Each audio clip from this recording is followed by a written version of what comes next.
Can I ask you a question? The job I had before was as a psychic. And in the process of, taking on this film, did you at any point stop to think what happens in the afterlife? I mean, being a part of this project, I'm sure it's something that came to mind for you. Well, I mean, that's something that I think we all sort of naturally ask ourselves, particularly when I had my son. That became like a kind of on the forefront of my thoughts for a period of time.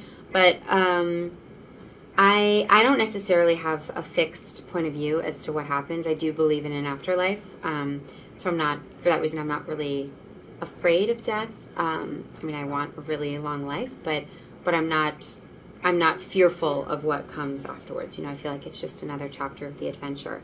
So in that way, this film was very, very moving to me, because it doesn't sort of necessarily say anything conclusive, but it does explore 3 different people's journeys in how they have to face death in very unusual ways. One person having a near-death experience, one person being able to talk to the dead, another person going through a grieving process, and sort of like what they face in that journey. And so it's it was certainly something that although I had thought about those things beforehand, it's just in reading the script and then of course in seeing the film, it just brings back all of those philosophical questions. And talk about working with Matt Damon. What was the experience like for you?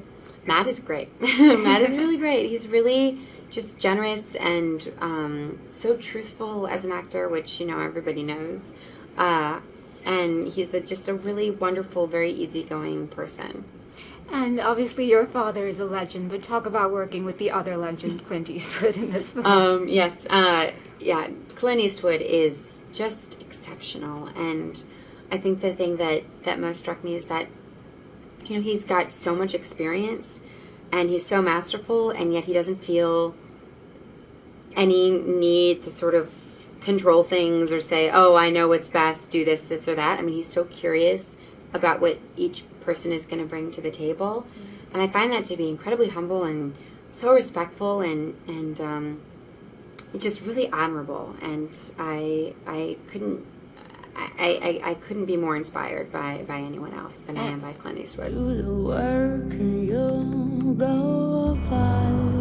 What do you think happens when we die? Your performance was so spot on in this film. You play Marie. Yeah. Talk about your character. How did you prepare to play a role like this? She's a successful, smart TV anchor whose life literally changes after she goes to Indonesia. Yes, so thank you first. And yes, I wanted to build my character by reading of Elizabeth Kubler-Ross and Dr. Moody's books.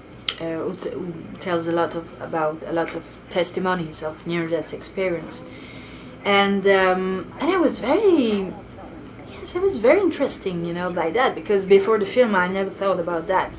For me, death is part of life, and I don't care, what happened after we die, when we die. It's like that.